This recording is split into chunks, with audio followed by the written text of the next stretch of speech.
ઉપલેટામાં ખેડૂત આગેવાન વિઠ્ઠલભાઈ રાદડિયાની 6ઠ્ઠી વાર્ષિક પુણ્યતિથિ નિમિત્તે મેગા બ્લડ ડોનેશન કેમ્પનું આયોજન। આજે વાત કરીશું આપણે ગુજરાતના છૂટે સરદાર વિશે, જેઓ ખેડૂતો માટે આશીર્વાદરૂપ સમાન છે। ખરેખર તેમના થકી અનેક ખેડૂતોનું જીવન ખુશહાલ બન્યું છે। આજે ભલે તેઓ આ દુનિયામાં નથી રહ્યા, પણ લોકોના હૈયામાં આજે પણ તેમનું નામ માન સન્માનથી લેવાય છે। આ રાજનેતા એટલે વિઠ્ઠલભાઈ રાદડિયા। વિઠ્ઠલભાઈનું 61 વર્ષની વયે અવસાન થયું હતું, ત્યારે આજરોજ 6ઠ્ઠી પુણ્યતિથિ નિમિત્તે મહા રક્તદાન કેમ્પનું આયોજન ઉપલેટા તાલુકા સહકારી પરિવાર તથા શ્રી પટેલ સમાજ ટ્રસ્ટ દ્વારા દાસાપંથી વાડી સમાજ ખાતે મહા રક્તદાન કેમ્પનું આયોજન કરવામાં આવેલ છે, જેમાં જયેશભાઈ રાદડિયાના હસ્તે દીપ પ્રગટાવી ખુલ્લું મૂકવામાં આવેલ। આ કેમ્પમાં આવતા તમામ લોકોને તમામ રક્તદાતાઓને પ્રમાણપત્રો અને ભેટ આપી સન્માનિત કરવામાં આવ્યા હતા। આ કેમ્પમાં બહેનો માટે રક્તદાન કરવા માટે અલગ વ્યવસ્થા રાખવામાં આવેલ। આ કાર્યકર્તાઓ અને સહકારી પરિવાર દ્વારા સ્વ વિઠ્ઠલભાઈ રાદડિયાને શ્રદ્ધાસુમન અર્પણ કરવામાં આવેલ, જે બ્લડ ડોનેટ કરવામાં આવ્યો, જેમાં 282 બોટલ થયેલ તે એકત્રિત કરીને આશા બ્લડ બેંક પોરબંદરને અર્પણ કરવામાં આવ્યું, જેમાં બહોળી સંખ્યામાં બ્લડ ડોનેટ કરવામાં આવ્યું હતું। વિપુલ ધામેચા, ઉપલેટા।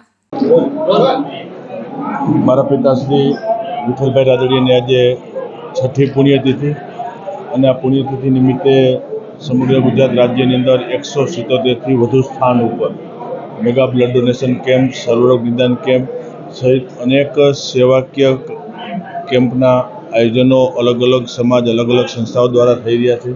આજે ઉપલેટા ખાતે ઉપલેટા તાલુકા સહકારી પરિવાર અને પટેલ સમાજ દ્વારા મેગા બ્લડ ડોનેશન કેમ્પનું આયોજન કરવામાં આવ્યું છે અને જે પ્રમાણેનું એમનું વ્યક્તિત્વ એ પ્રમાણે અલગ અલગ તાલુકાની અંદર આજે એમને શ્રદ્ધાંજલિ આપવાના કાર્યક્રમો થઈ રહ્યા છે।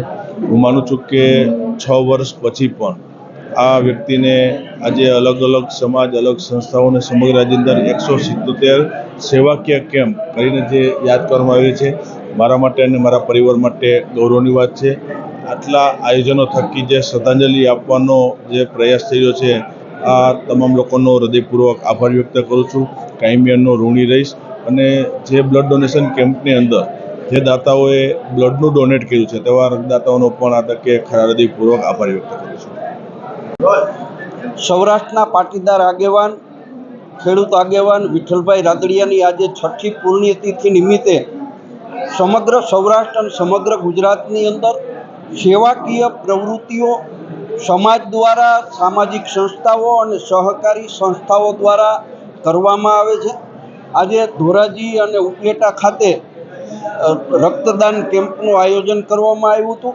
બંને જગ્યાએ થઈ અને 1000થી વધારે રક્તદાતાઓએ રક્તદાન કર્યું છે અને વર્ષો સુધી વિઠ્ઠલભાઈની યાદમાં આ વિસ્તારની અંદર સામાજિક અને સેવાકીય કાર્યો થતા રહેશે એવી મને અપેક્ષા છે અને આજના પ્રસંગે સૌ વિઠ્ઠલભાઈને અમે યાદ કરી રહ્યા છીએ। કમલ શર્મા, આશા બ્લડ બેંક। આજે શ્રી સ્વર્ગીય વિઠ્ઠલભાઈ રાદડિયાની 6ઠ્ઠી પુણ્યતિથિ ઉપર મહા રક્તદાન કેમ્પનું આયોજન કરવામાં આવ્યું હતું।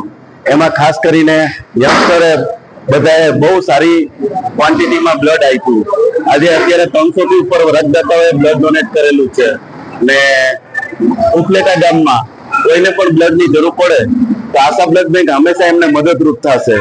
પણ એક વધારાની એક વિનંતી છે કે આશા બ્લડ બેંકમાં 150 થી 200 બાળકો રજીસ્ટર થયેલા છે, જેમને આશા બ્લડ બેંક છેલ્લા 23 વર્ષથી આ મફત લોહી આપવામાં આવે છે। જો આપ દ્વારા કંઈ પણ આયોજન થઈ શકતું હોય બ્લડ ડોનેશન કેમ્પનું, કોઈ પ્રસંગ હોય, કોઈ મૂર્તિ સ્થાપના હોય અથવા કે કોઈ પ્રસંગમાં બ્લડ ડોનેશન કેમ્પ થાય, તો હું બધી સંસ્થાઓને એક નમ્ર અપીલ કરું છું કે આપણે એક રક્તદાન કેમ્પ રાખો, જેથી કરીને થેલેસેમિયા બાળકોને અમે લોહી પૂરું પાડી શકીએ। તો આજે મેં ઉપલેટા ગામનો ખૂબ ખૂબ આભાર માનું છું કે એમને બહુ સારી સંખ્યામાં બ્લડ ડોનેશન કર્યું છે અને આશા બ્લડ બેંકના બાળકો, થેલેસેમિયા બાળકોને, દર્દીઓને એક નવજીવન આપ્યું છે। ખૂબ ખૂબ આભાર।